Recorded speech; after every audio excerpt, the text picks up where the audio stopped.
So what's different in 2024 is that the conditions aren't optimal, but comparatively speaking, they are far more stable.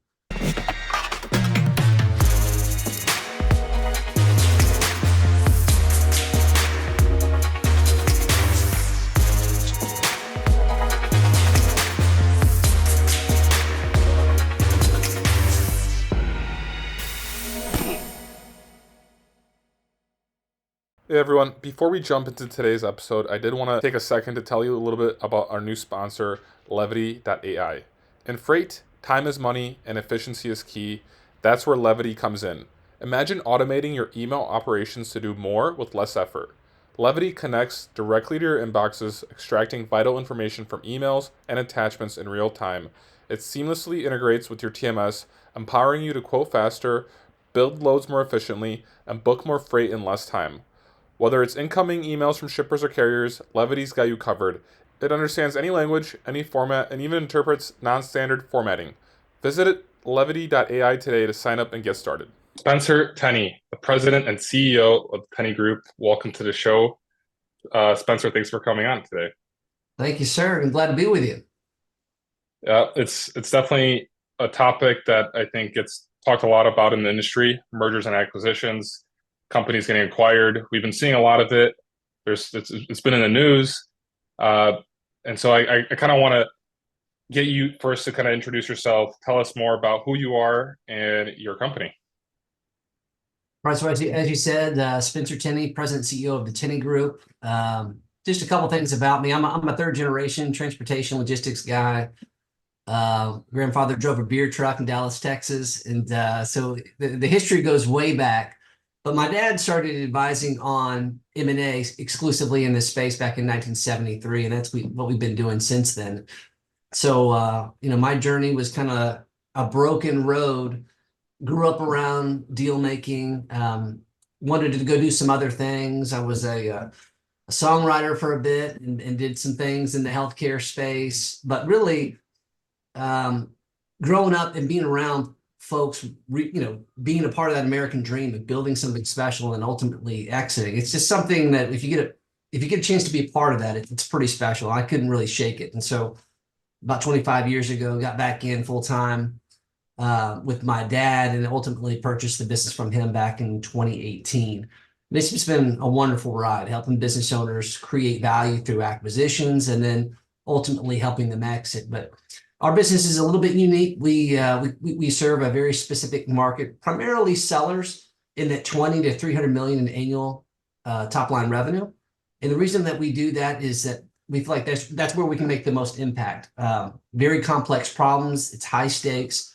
And it's also where a lot of business owners are underserved because maybe they're not quite big enough to attract that premier global investment bank.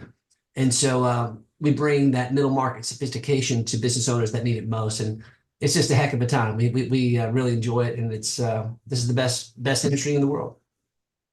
I love that. There's a few things that you said that definitely caught my attention.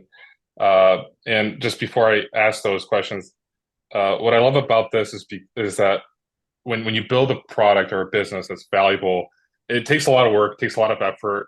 You have to put in like every person in the right seat. You need to get the customers. You need to provide a good service. You need to be unique, and being able to eventually be sold or selling that. And I think that's something that I never like really appreciated until I became an entrepreneur, and I saw like, wow, okay, there's definitely something to be like taken out of that. You can learn a lot from building a business. You learn a lot by yourself. But besides that, you did mention Spencer, that you bought this business from your dad. That's right. Okay, so your dad didn't like just give it to you, like here, Spencer, take it over. Like he made you buy it. No, I mean that was never on the table. And quite honestly, like we use our story a lot because there's a lot of family dynamics within transportation logistics. And what's important is, when you're trying to find out if you have a successor within a family or even with like a leadership team, the greatest way to filter out through all the noise is to kind of take gifting it off the table. Because if because sometimes it's not a gift, it's a burden. They don't have the same passion as the previous generation. And so what the founder might think is a gift is actually a burden. And so for us, it was important for me to like understand the facts, understand what's the value of the business right now, what could it become, and do I believe enough in myself and in the business to put my own capital back into it to go do what it needs to do. And I think it's a really important question for especially families to confront, because if you don't have you hear the expression a lot of times, if it's not a hell yes, it's a no. And I think that's kind Yeah. of like, then I think that's kind of what helps families protect the relationships within the families, but also preserve the value of the business. Because the last thing you want to do is shift control to someone who is not willing to do what's required to create and protect business value. Yeah, sure. So that was in 2018 that That's you right. took over. That's Okay, but right. you've been doing this for 25 years now. That's correct. So we were Yeah. functioning as partners, and there's a lot of things. If we want to unpack this, there's some nuggets about dealing with partners and things like that. But we were partners for about 10 years before I bought him out. And of course I was minority, Mhm. but that was a big part of our story and kind of getting where we needed to go. My dad's still involved in the business, very, very much on his terms. So, but, Fair. but we still enjoy working together. But of course, like he's not in an ownership role anymore. He serves primarily as board advisor, and he's loving it. I mean, it's a great situation for him. It's really interesting. There's so many things that I want to learn from this conversation, Spencer. So, I do want to mention that I was listening to a book about like private equity deals a few months ago, and I had a few other guests that talked about like kind of like mergers and acquisitions. So it is a topic that does fascinate me. I'm kind of curious to just say like, for example, someone's listening to this podcast right now, and let's just say they're like right on that verge of 20 million, because that's like the big, you don't deal with anyone smaller than 20 million. Let's just say someone's like on the verge of 20 million and they're like, okay, like I'm gonna hit up Spencer. I want to see if I could sell my company. Maybe Spencer could help me. Like, how does that look like? Okay, you get a call or you get an email from someone that's doing $20 million in revenue. Um, what are the first, like, I don't know, steps that you take to make sure that this is actually someone you want to work with? Yeah, well, number one, we want to make sure that there is um, purpose and what is, why are we having this conversation? Because a lot of times what triggers a call to us is it's frustration. It's like I can't take it anymore. I don't want to deal with this anymore. And so our initial response is, okay, why are we talking? Number two, once we discover that there's a problem, if we solve the problem for you, do you still want to exit the business? In many cases, it's not. It could be it's just that it's a perceived that I don't have any other options. And so, because the reason why we want to do this, it's kind of like a physician's, first do no harm. Like, let's just figure out before we commit ourselves down a path, like, do you actually want to do this? And so that's step number one, because if we're able to tag in a very specialized resource, whether it's for around insurance or whether it's around fraud or something like it could be a host of different issues that has created this pain point. But if we solve that problem, number one, we're going to create trust, but we're probably going to put the business on a path to create even more value, of which, I mean, we're not like a nonprofit situation. Like if there's a way for us to just cultivate opportunities that will ultimately produce higher fees for our firm later on, that's just good business. And so that's kind of our first response. And then as part of that, we want to we would kind of call this a strategy session, because we're not really giving a valuation. We can provide a framework for how the market might respond, both in terms of offers, how they would be structured, ranges of values, but more importantly, maybe we can point to an area that they're missing that creates some area of opportunity. And then so when we can do that and kind of detach from whether or not we're going to work together or not, we provided value in that first encounter where we've helped them understand framework wise, what would the options be today? If we were to improve the value, what would a future outcome look like? And then we're kind of confront them. All right, are you willing to do what's required to go move the needle? And Yeah. if they don't want to do it, then of course we would love to help them take their chips off the table, help maximize what they've built. But a lot of folks are saying like, yeah, that makes a lot of sense. If I can go do that and maybe go exit in 18 to 24 months, you know, that's that they're look at the value gap. That's huge. Like I would it definitely makes sense to go do that. But it also it helps a leader go mobilize other leaders within the organization and put more purpose around the work that they're going to do because there's an Yeah. actual financial outcome attached to it. So Hmm. I think that's the main thing. It's like we're trying to create purpose around whatever the next step is. And once we get alignment on that, we can lay out all the facts and they still say, um, yeah, I'm done. You know, I know what to do, I know how to do it, but I don't want to do that. I know like I have a better investment opportunity over here. So I just want to redeploy capital towards a different Hmm. investment vehicle. And especially for brokerage firms, which like average age might be business owners might be 25 to 40. So it's like a lot of times that's what it is. I've got a better investment opportunity over here. I just need to redeploy capital. And so Yeah. I think that that's what we're kind of doing is it's not just what it's worth, it's what's the opportunity cost of keeping the capital in this vehicle versus redeploying it somewhere else. And when business Hmm. owners begin to think of it kind of holistically like that, they become much better stewards of their time, resources, capital, and their energy. And so when we lay out the facts like that, it just makes it very easy to kind of pivot with confidence about what that next move is. Hey there, amazing listeners. If you're enjoying what you're hearing on our podcast, we need your support. It will only take a moment, but it would mean the world to us. Please make sure to hit the like button on this video, subscribe to our channel, and don't forget to share with one of your friends that would enjoy our content. Your engagement helps us reach more people and bring more awesome episodes to you. Thanks a million, and thanks for being part of the podcast community. Definitely. So you kind of step in firstly, like as a consultant, kind of like doing like an overview of the business from like a bird's eye view, seeing what could be improved, how to increase the valuation. Um, that's really good to know. I'm kind of wondering, so like how I'm curious now, I guess, about valuations because I know they've changed a lot in recent years. Can you kind of walk us through like currently what a typical valuation may be? I know that there's a lot of Yeah. ranges at the moment, but what's like an average range for a freight broker that's maybe doing like 15% margins and like I don't know, what would that look like? Yeah, I would say it's going to vary on a couple different things. One, just volume, like size, just top line revenue, and that's going to dictate a certain range of offers. I want to make sure everyone hears this. As I'm explaining this, I'm not talking about asset heavy companies. We're just talking specifically asset light. And if we want to get to asset heavy, we can because it's very different. I want to make sure that your audience knows like it's apples and oranges. And so so we're talking about asset light. First thing that would drive value is just overall volume. Next thing that we're probably going to look at is gross margin. So you said 15%, probably 15%, anything below 15% for some folks is it's kind of a non-starter.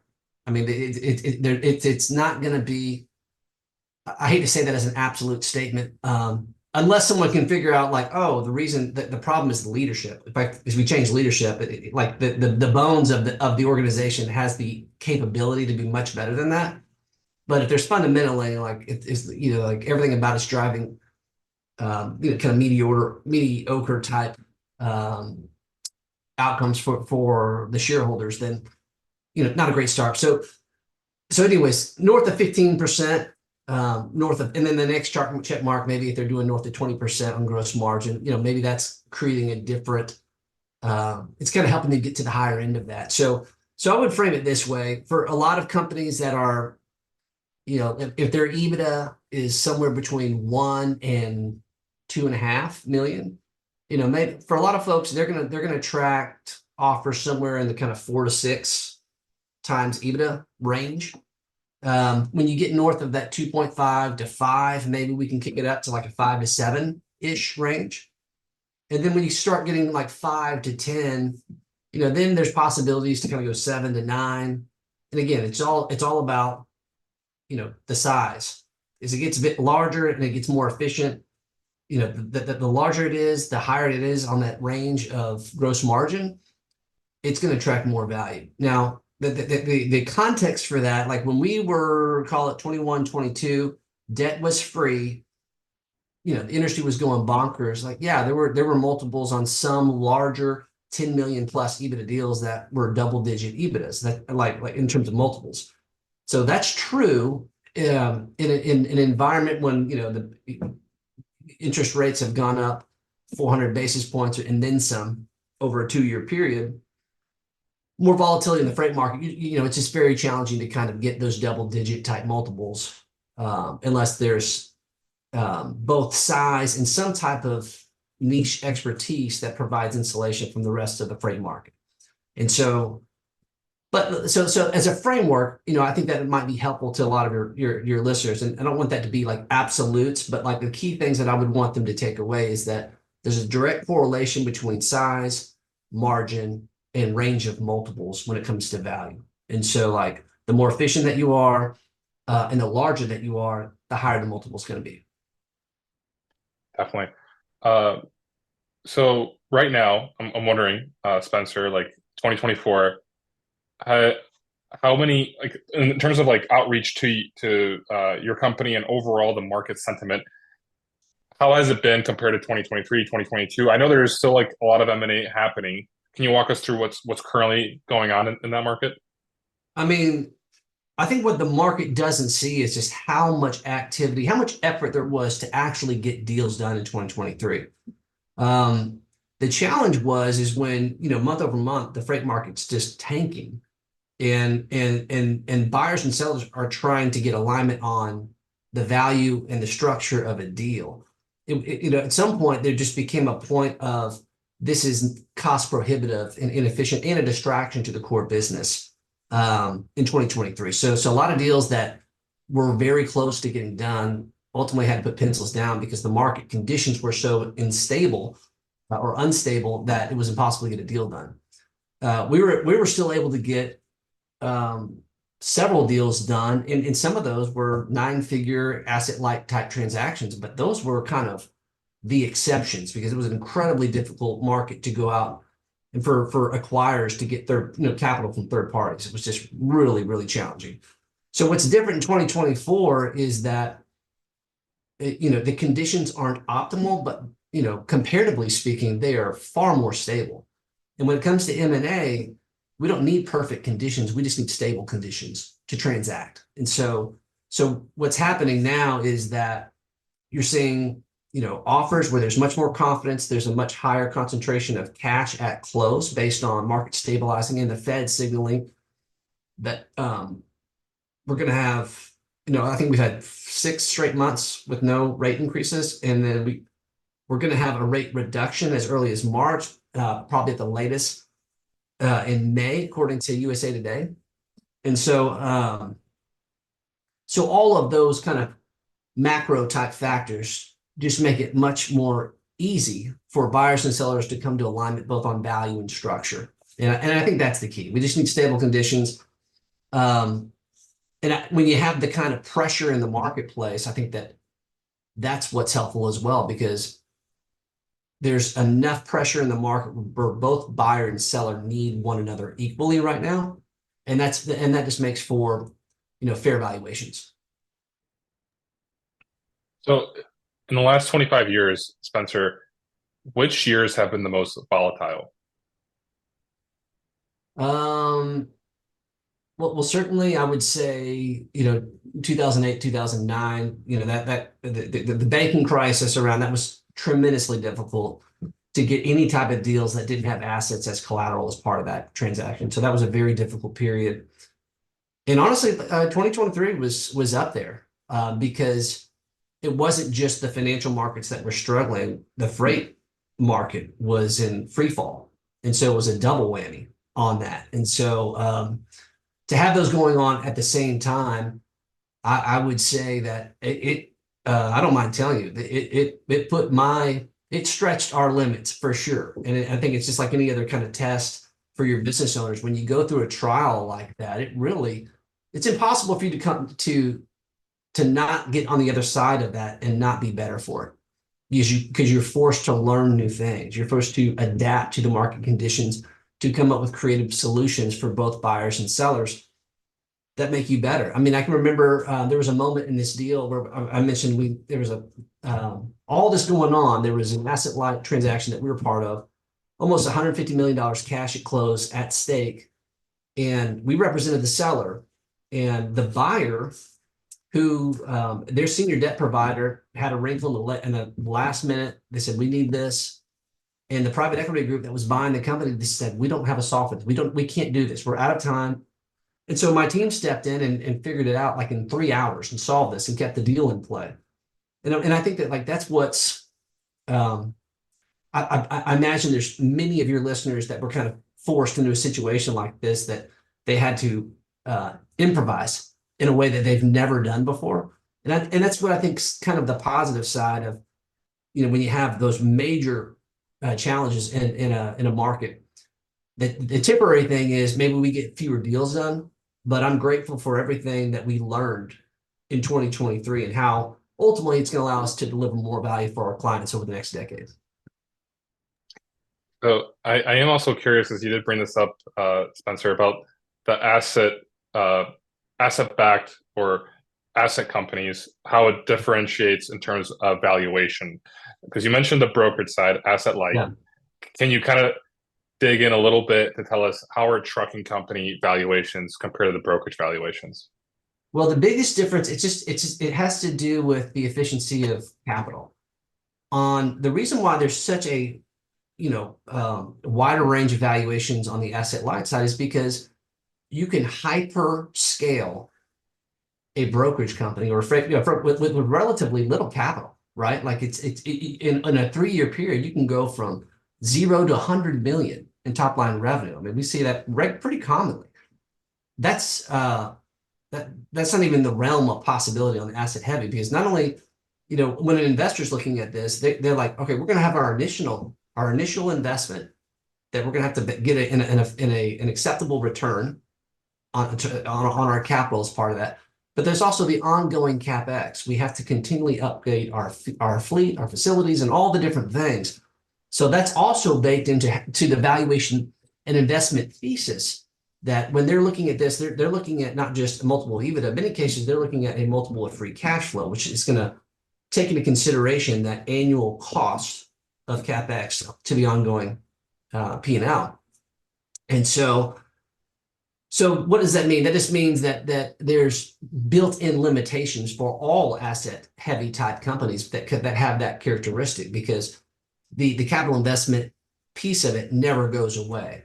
And so that's what the main difference is. So from a valuation range, you might see 3 to 6, and it kind of caps out no matter what the size is, because no matter what's going on,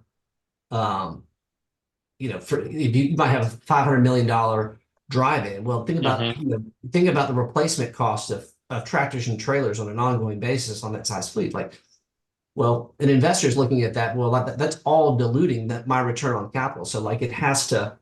So that's where the limitations come in, and I think that's where there's a big misunderstanding as folks think about building value in this space. It's not like a negative thing, but it's just one of those things. Back to your initial questions, like what are we trying to do? We're trying to educate people so that they don't commit capital to the business or time that they're never going to get back out. So like, so that's a key thing. They'll say like, well, I'm going to wait till next year because I'm doing all these things. Well, and then my next question will be, well, okay, what are you going to have to do? You have this revenue. You're going to have to go service that revenue. It's going to create more debt on the balance sheet. So what we might do, we might attract higher offers, but we ultimately net less from a future sale because of there's not enough runway for you to fully benefit and then pay down the debt on the new assets to advance your current position. So I think that's the main thing from an education standpoint. It's just really important for owners of asset intense companies to understand like how investors think about it. And so because it will have material influence on the timeline of when they exit. Yeah, so a lot of the trucking company owners that I know, they have a lot of debt. So if they were to go want to sell the company, whatever the offer would be, they would have to also deduct the debt from that too, right? And that's like what they would end up receiving. Right. And that's a big Yeah. misunderstanding. So when I talk about this 3 to 6 multiple, that's assets free and clear. So that Yeah. implies that the seller is going to deliver those assets, take care of all the fleet debt, whatever else is on there. Okay. Interesting. And I also believe that there's more investors seeking to buy asset light companies than asset like based companies, right? 100%. I mean, I think that Yeah. the totally different risk profile. Investing in, we do our annual M&A report, and what you'll see is that over the last 4 years that we've been doing this, the characteristics, there's broad engagement of investor types, agnostic private equity groups. Everybody's kind of Mm-hmm. interested in transportation and logistics, but when we qualify it to another, like who actually makes offers, who gets attorneys involved, drafts a letter of intent, well, year after year after year, 85 to 90% of the people who actually make offers on transportation logistics companies have an existing investment interest, either direct, horizontal, or vertical, in the transportation logistics space.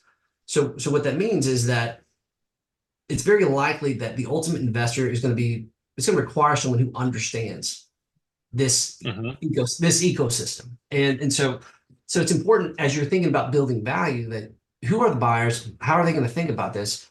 And as we're building value, we need to make sure that we are addressing the things and the risks that they're concerned about so that we can create maximum value. But the main thing is like you might, like, especially in the asset light side, I think that's the biggest difference. There's folks that are interested in the asset light because it's a very simple business model.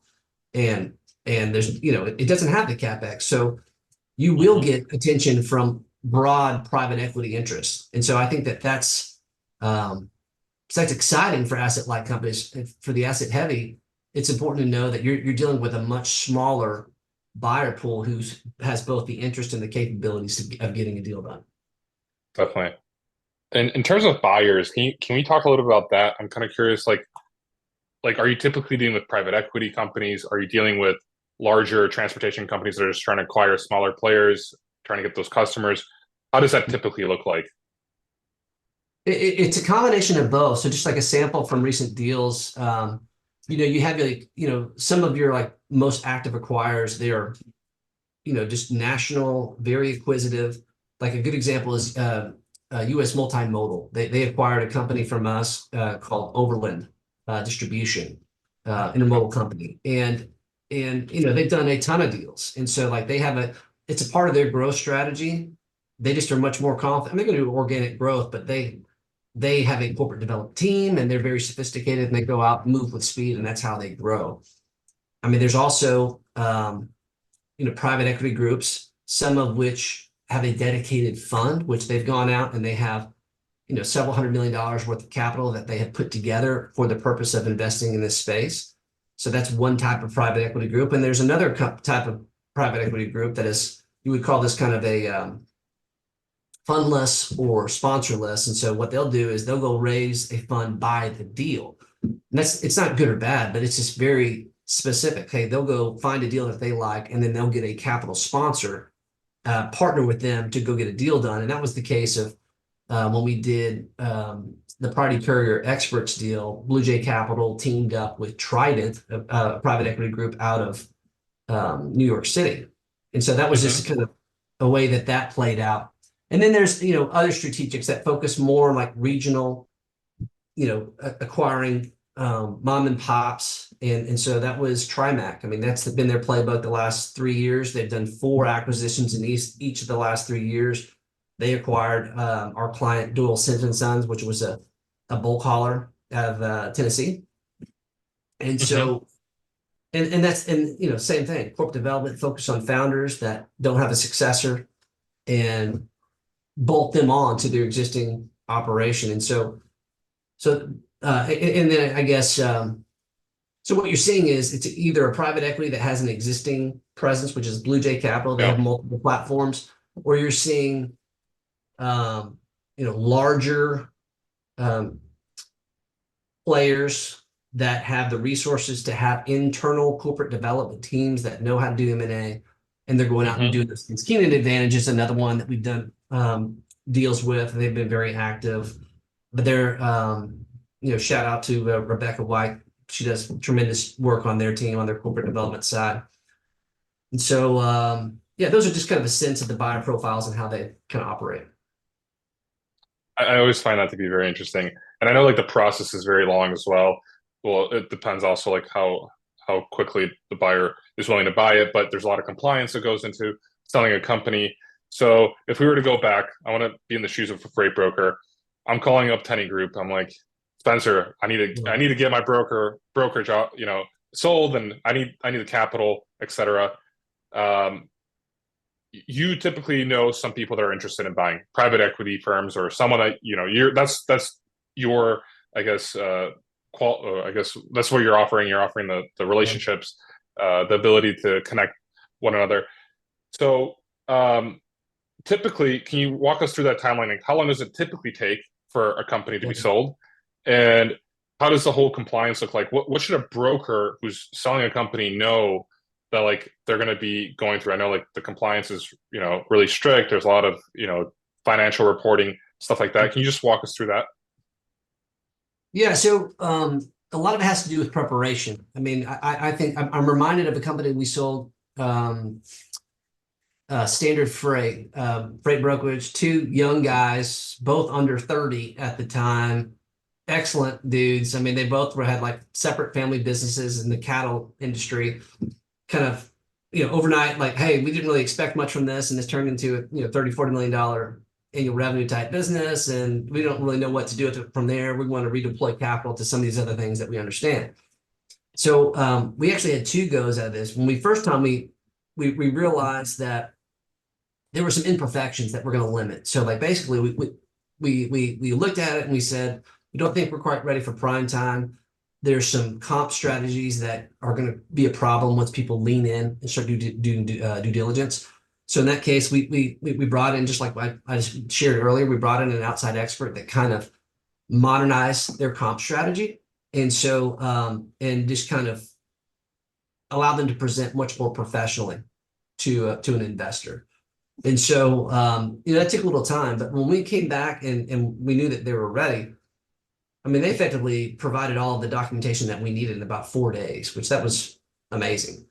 And so, so having as long as you have the documentation, you can do that. That's pretty key. From a process standpoint, the way that we look at this, we want to run our process. We want to start with strategy. And so like part of what we do, we bring our clients on site, huddle up on our team, and we share like, hey, we're 90% way there. Here out of hundreds of potential buyers, here are the top 20 to 30 that we think that have the most synergistic motivation to do a deal. And from that, we believe they would be willing to pay the most. And so let's focus on those, put all of our energy, force them to compete. And then we also want to hear from our clients. Like, is there anything else that we've left out based on no one knows your business quite like you do? Is there anybody else that we want to make sure that we get into this competition? And so from a timeline standpoint, once we do that, I mean, we're expecting multiple offers going back and forth kind of at that 90-day mark, because we've understood the business, we've had conversations, we've engaged them. And so if we get to that point at 90 days and we're having, competition, our clients should be able to see from a range of different options and get comfortable with what's true. And I think that's what's important for listeners to understand. Theory is theory. Like, you don't really know what your business is worth until you're looking at multiple options and then synthesizing that information collectively, because you might have one offer, but if you're like any other human being, you're always going to be, would somebody pay me more? Would somebody pay me more? And so I think the key is, for getting a deal done, you have to be able to trust the information in front of you. So if you don't have multiple iterations that kind of confirm one another, it's going to be very difficult to pull the trigger and actually hand over the keys of your business to somebody else. So, so that's what we do. We want to try to create that case as quickly and as authoritatively as we can within that first 90 days. And then from there, you're dealing with, getting a letter of intent. So there's a negotiation point on that. And then we're getting into the diligence, which, you're talking about multiple streams of due diligence. And if you think about it, like, it's not just the diligence on the financial performance. There's insurance, there's customers, there's a whole host of different things that the buyer has to get satisfied. And if they're using third-party capital, they have to get satisfied as well in order for someone to stroke a check for the type of money that we're talking about. So that in itself can take anywhere from 60 to 120 days, quite frankly, depending on the complexities of the deal, and how large it is and how much money is involved. So if kind of reverse engineering, most of these sales processes, if it's very simple, it can be pretty tight. 6 months, you can be in and out. If it's a little bit more sophisticated on the freight side, maybe it takes 7 to 9 months to actually get that whole transaction from start to finish. But in doing so, I mean, I think that's what's required when you're talking about, 8, 9 figure type transactions. That's what business owners need to expect in terms of surviving that level of scrutiny in order to get paid. And so when we start talking about educating, like, you want to be able to condition your team, like, to understand what are the type of documents we're going to have to pull if and when I decide to exit, because you're not just trying to convince the buyer, you're also trying to, any educated buyer or any qualified buyer, any of the folks that I mentioned, they're looking at 4 to 6 deals at any given time. So it's like I say this all the time in our seminars and our education, like, the courtship starts the moment of the first information request. How fast can you deliver it, and how reliable is it? And so, like, if you want to, attract top value, but more importantly, just get on the dance floor. Some of the people that have great businesses get left out of the conversation because the buyer is talking to 4 or 5 people and they take too long to produce the basic information. So they just said, from an execution risk standpoint, we're going to put our internal resources on these deals, explore those further, because these can't satisfy the basic elements to just get into the conversation. And that, I mean, think about that. This just not being able to satisfy the most basic information request could literally cost tens of millions of dollars because you're not getting in the right conversations. So what is those basic documentation? Like, what can you describe what that would be? Well, some of those, I mean, some of them are, revenue by customer type. Some of it could, gross margin by customer. If you're on the asset, if you're on the asset, Financials. yeah, just primarily, like, it's both your financial reporting, but it's also from your TMS. You should be able to do on demand pretty much anything of what they Okay. need. And so, and when you're producing these reports, there should be continuity between both those systems. If what we're pulling out of the reports does not align with what is in the P&Ls, that's going to be a problem, right? We want to make sure that we're pulling the right reports with speed, but they also tie to the financials of the business, because ultimately every transaction is about trust. And so the keys for us, and we do this, and it's probably not when we do boot camps on this, what we're trying to do is just, hey, here's the basic information that on the first information request, this is not due diligence, but if you were trying to get like a first impression, like, these are the things that you need to be able to pull on demand or within the first 24 hours, period. And so, like, when you're able to satisfy those things and you can condition, like, what that does is so powerful, because anybody that has a growing freight brokerage business, they're going to solicit, I mean, they're going to attract unsolicited offers, right? And so, like, you may not even want it, but it is an art to be able to respond to unsolicited offers in an efficient and an effective way. And so the point is, if you're not conditioned for this, number one, you might miss out on an opportunity, but number two, you might respond so inefficiently, you actually are a distraction from your primary business. And you could create a bunch of unnecessary questions, like, are we for sale? Are we for sale? What's going on? It just becomes counterproductive. So I'm just a big believer that, number one, build a business that's going to create value, and expect unsolicited offers, and then have a plan for how you're going to respond to those offers and do it well. So let's just say someone's listening right now, Spencer, and they're a young entrepreneur, and but they want to, potentially sell a brokerage, or want to build and sell a brokerage in like 3 to 5 years. Like, what kind of advice would you give them so that they could set up a company that's actually valuable to a buyer? Because like you said in the beginning, you typically, on the first call, you kind of like, on the strategy call, you kind of like go over things that could be improved to increase valuation.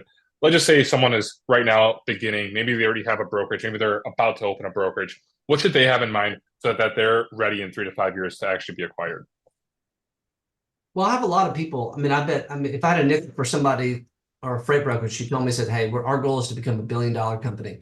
Like, I hear that all the time. I was like, okay. Sure. So I just let them go with it. I'm like, all right, let's talk about it. How is your life going to get better in the process of, let's say today you are 100 million or 60 million, whatever. How is your life going to get better? And so what I want to do, I'm going to challenge the thinking. Not that I'm trying to steer them in any direction, but the point is, like, I want to try to challenge the way that business owners are thinking about value creation. There's different pain points in the life cycle of a business and that growth. So if you're, it's like, and it's all going to come on, in terms of access to capital and cash flow. So like, if you're trying to create like what's required from a personnel standpoint and from an ongoing, just the pockets to have the capital to create that size of business, it's very different from what was required to get you from 0 to 100, right? And so so that's what I want to challenge business owners. Have you considered these things? And so a lot of times when they start thinking about it, they're like, actually, that sounds awful. Like, that sounds like I'm gonna have to do all this stuff. I'm gonna potentially lose control to get to an arbitrary number that I don't really care about, but as part of getting capital. And so so to me, I just feel passionate about like, just ask questions, like get business owners thinking and validating their own beliefs. And in doing so, what ends up happening is that, well, you know what, actually, that's not going to create more value because it's actually dilutive because I have to go exchange my current equity for more capital. And I actually would have less value created on a $1 billion company based on what's required, what I have to give up to go get to that arbitrary number. And so, so I think it's just one of the things, you just need to, like, whatever your beliefs are, you just need to be able to back them up with data. Like, is the market going to support that type of value? What's required? And are you willing to do that? Because what ends up happening is a lot of folks it's easy to kind of get caught up in the sizzle, especially in the freight brokerage side, because there's so many kind of inspiring stories about value creation in this space. And I'm not trying to distract anybody from that, but I'm just saying, what if you didn't have to give up any equity to go get where you wanted to go? Or what if you could take some of your chips off the table right now, redeploy those, diversify into other markets, hedge a little bit, and then team up with somebody else who can share the risk with you to go to the next thing. And I think that's kind of the deal as far as like a lot of folks, when they begin on this quest to create value, they assume that they have to take all the risk themselves, when in all actuality, like the only real path is going to be able to bring on a much more sophisticated partner who has the pockets to go do it. And so I think that the main thing that I see the people that do this best navigating these questions is just having honest conversations with themselves. Like, what are my capabilities? What do I bring to the table? What are my limitations? And like, what am I willing to put in the pot and lose? That's a good question. No, that is, yeah, definitely. Are there, go ahead. No, I'm just saying, I think but this, to me, like the answer is in the questions. Okay. I love that. When people process those questions, they ultimately make better decisions for themselves and their families. Yeah, that's true. Actually thinking things through and understanding where you want to go. I have like my journal here. I write down a lot of thoughts, ideas, things I have to do, and read books. And I'm curious, actually, like, are there any books that you'd recommend on this particular topic of like building a business to sell? Is there anything that kind of sticks out for you that you would recommend?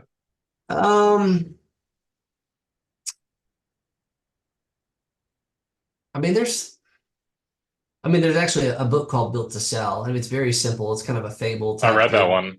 Yeah, I like that. It's very good in terms of its simplicity. I do think that there's value there. I've given that book to a lot of folks, not necessarily the transportation industry, but I think it's just kind of like, hey, Sure. there's I learned a lot from that one. yeah, Just like I did like the simplicity of it. one of the best business books that I think has the greatest application to freight brokers is it's the Phil Knight story about Nike. I'm drawing a blank on the Shoe title. Dog. Shoe Dog is one of my favorite business books of all I time. love it too. Yeah. But I think the realities around the tension between hyper growth and constantly trying to find to bridge this working capital gap for the company is I think that that's probably the strongest like correlation to the realities of a fast growing freight brokerage. And so like Hmm. to me, and I think it's great for people that are not necessarily in an ownership position to read that, so they have a greater appreciation for the leaders making hard decisions. It's Totally. like, I mean, because um, that book more so than anything else gets kind of under the hood about like what's really happening at an ownership level, key leadership team members, and what they're having to sacrifice to um, it is like this very thin margin between, growing another 30% or going bankrupt. It could happen either way. Like it's like it's Yeah. like Yeah. it's that fragile. And so to me, that book is one of my all-time favorites. And I think it continues to challenge me every day. Yeah. It's funny you mentioned those two books. I read those during the summertime, like last year, right after another, like one right after another. And I really enjoyed both of them, Built to Sell and Shoe Dog, which is an amazing story. I love how you Yeah. can learn, there's so many business applications, so many things you can learn from Phil Knight, but it's also like a great story just to read. It's almost like a fiction story because you can't even believe Yeah, it's it actually reads that true. way.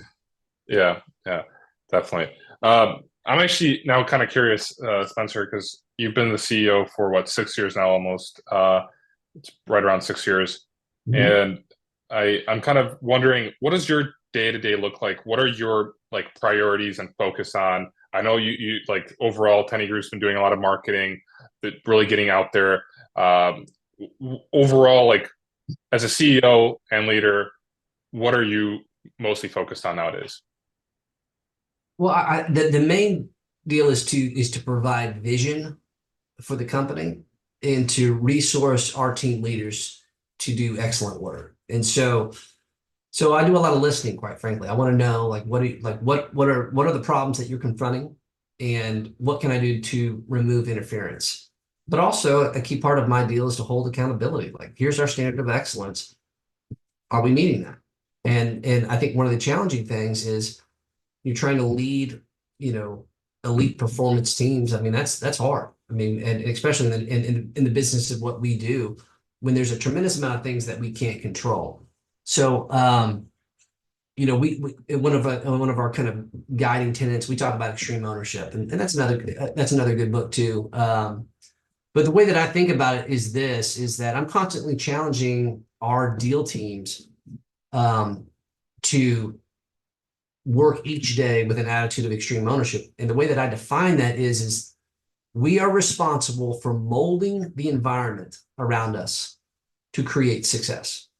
And so what that means is like it's kind of like who cares? Like so like freight market fell apart, who cares? How are we gonna like how are we going to mold the environment around us to still deliver what is required for our client? And so like when we take that type of mentality and I try to do my best to lead and require that level of performance.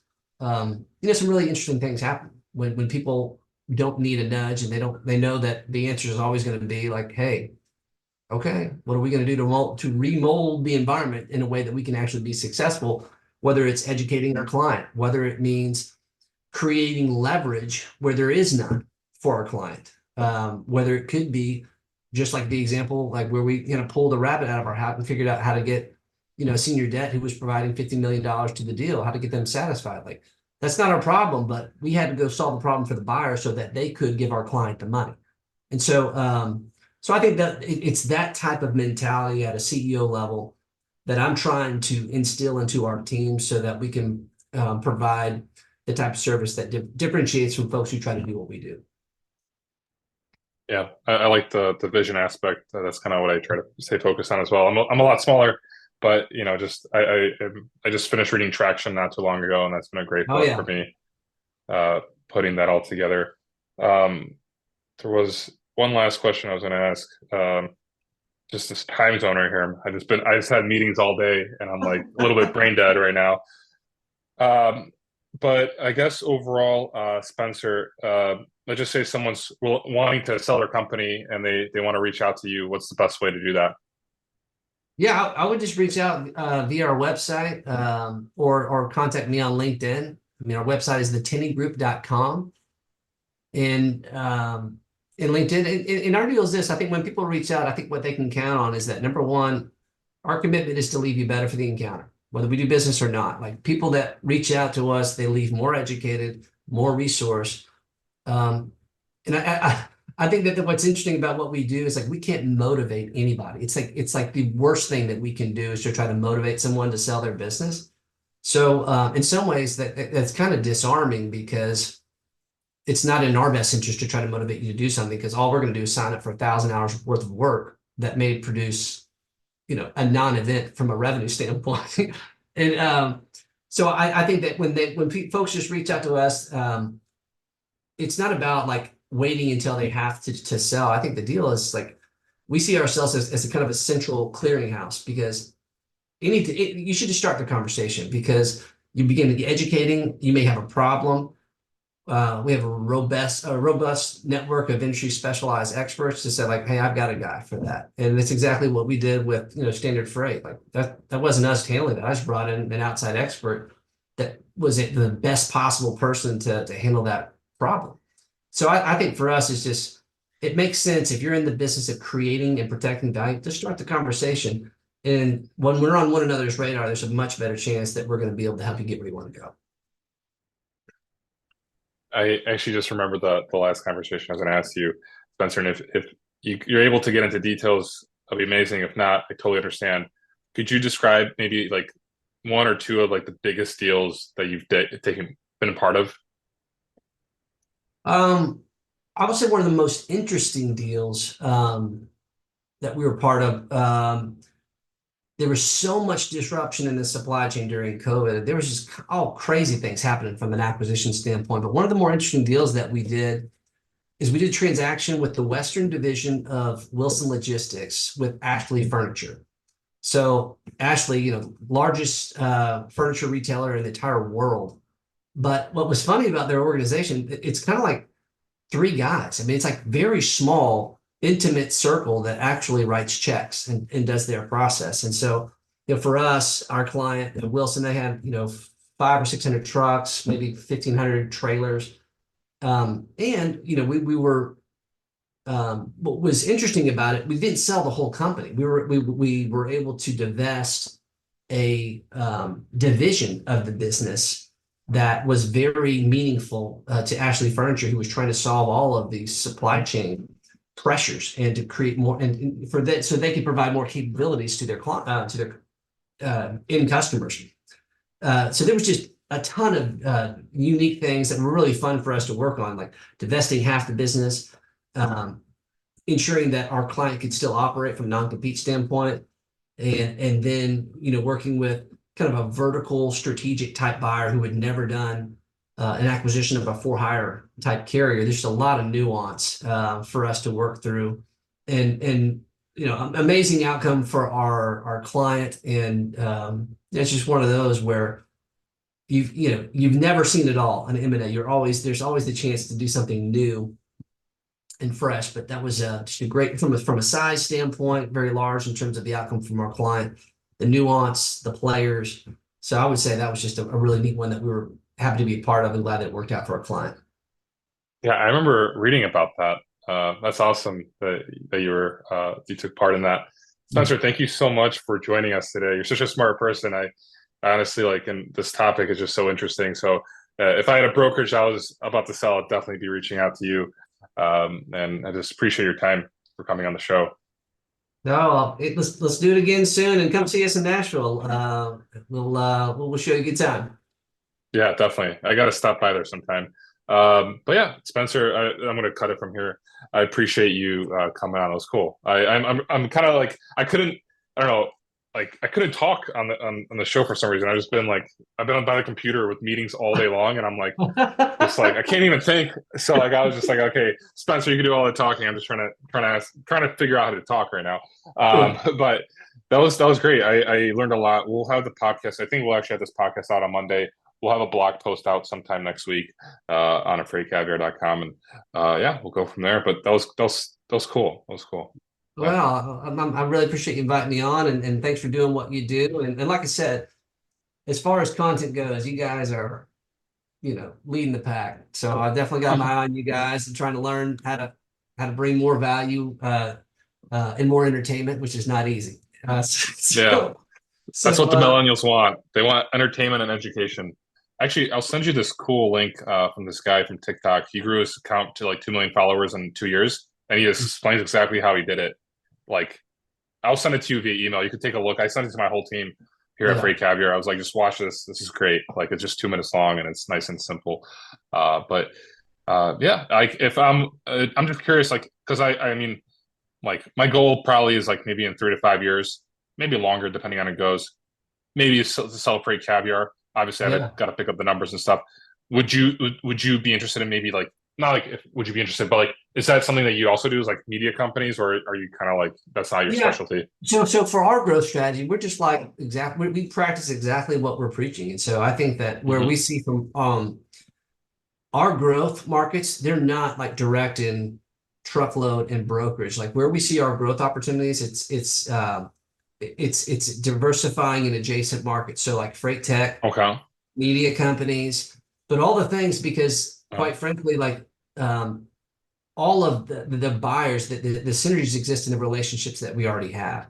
So like over the next 5 years, our plans are to integrate, more freight tech, dedicated divisions in terms of our service, manufacturing, media. There's several different things so yeah, we'd love to have that conversation with you as you kind of get things rolling. I think we'd be interested in that very much. Awesome. We also have a freight tech company. We raise a seed round, shipperscrm.com. So we actually raise a seed round from a big player in the industry. You'll be hearing about us in a month about that with the seed raise and stuff like that. So I'm excited about that. So I'll be in touch, Spencer. Moving down the line, I'm not interested in selling right now. I mean, in the sense I have really no one would be interested in probably buying right now. But I also just love what I do. That like I wouldn't want to sell it anyway. So no, I think the deal is just like it's pretty cool feeling to know that you're doing what you want to do. But if you wanted to sell, you could. I think that's true. That kind of changes the heart and attitude to the way that you relate to your work when you have that knowledge, right? Totally. So anyhow, hey man, thanks again for the time, and hope to keep building on the opportunities, see how we can collaborate. Definitely. Is there anything you want me to cut out before we get off, or are we good to send it the way it is? I didn't hear anything. I mean, it seems pretty low key to me. Yeah. Awesome. Cool. Good deal, Spencer. Thank you. All right, man. We'll see you. Take care. Thanks for tuning in to the Daily Freight Caviar podcast. If you enjoyed the podcast, or if you didn't, leave a review. Let me know what you think. I appreciate any feedback. If you'd like to have more Freight Caviar content, go to freightcaviar.com and subscribe to my email newsletter.